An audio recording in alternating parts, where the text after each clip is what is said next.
마라나타, 여행자는 요구하고 순례자는 감사한다. 같이 스스로 한번 고백해 보세요. 여행자는 요구하고 순례자는 감사한다. 오늘 당신도 혹시 가시채를 뒷발질하는 고생을 하고 계신가요?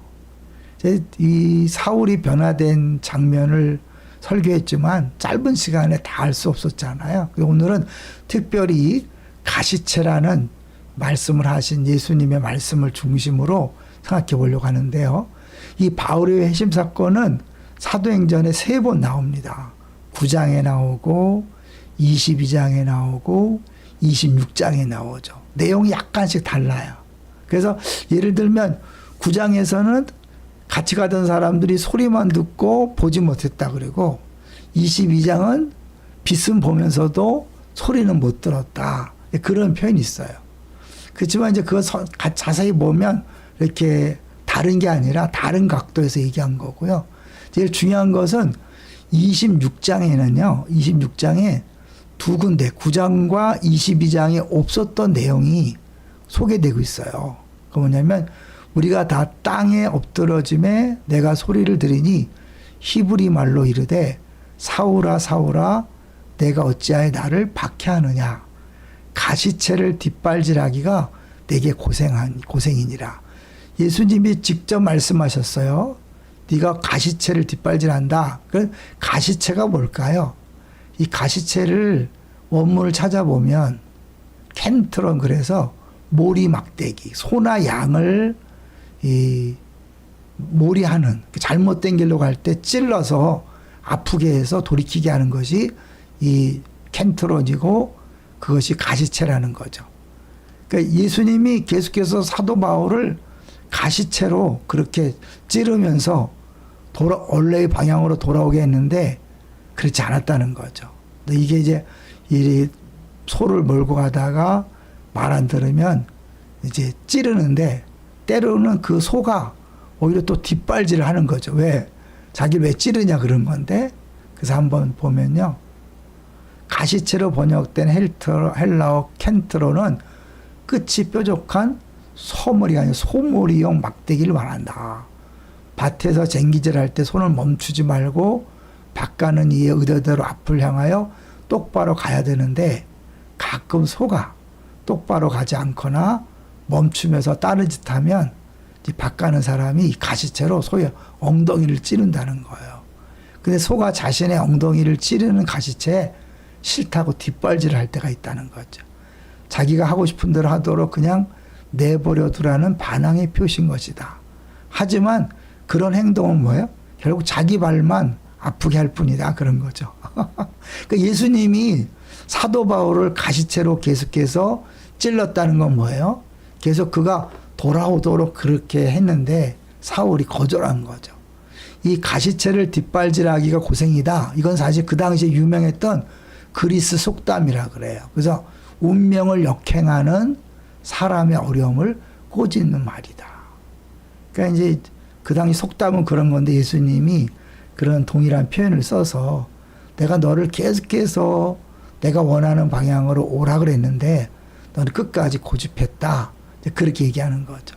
이게 소나 양들이, 특별히 또 양은요, 엉뚱한 길로 많이 가잖아요. 잘못된 길로 갈 때 찔러서 아프게 해서 다시 돌아오게 하는, 절벽 같은 데 떨어지려고 그럴 때 찔러서 돌아오게 하는 그런 거죠.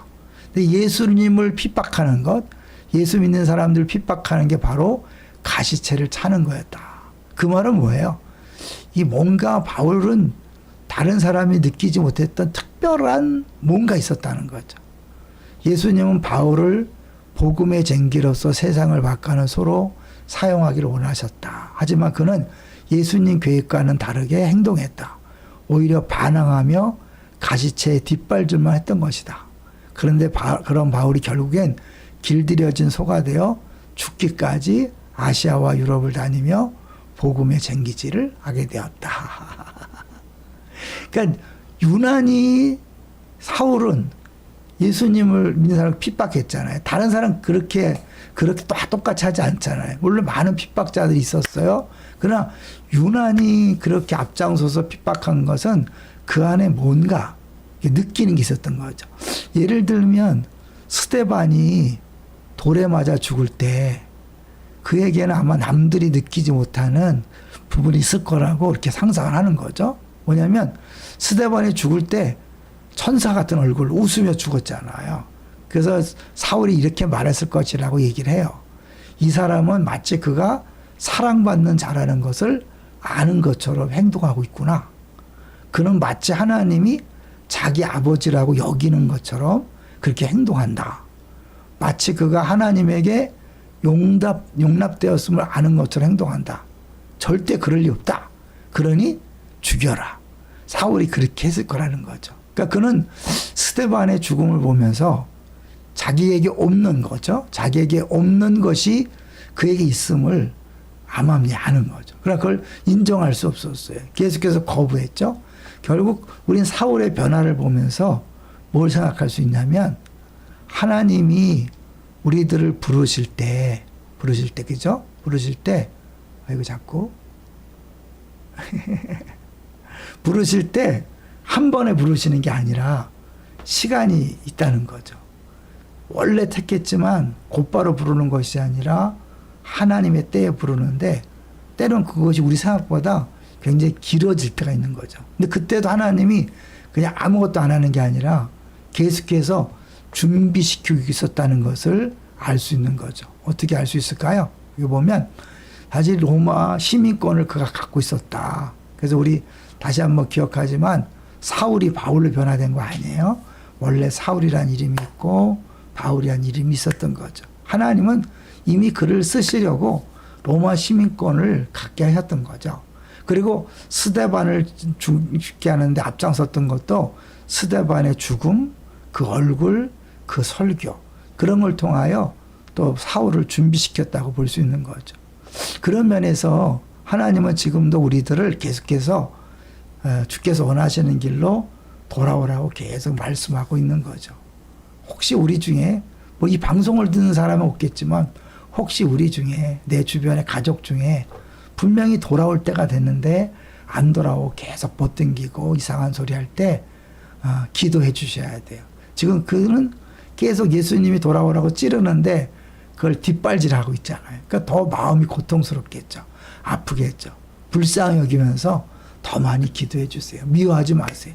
욕하지 마시고 불쌍히 계셔서 얼마나 그 안에 힘들까. 사울이요 사실은 그렇게 핍박하면서 행복했겠어요? 행복하지 않았을 거예요. 뭔가 채워지지 않는 그런 고통, 아픔, 불편함이 있었기에 더 난리치지 않았을까요? 네, 우리도 기억하면서 우리 가족들, 이웃들, 가까운 사람들을 위해서 더 많이 기도해 주는 우리 모두가 되시기를 주의 이름으로 축원합니다. 할렐루야.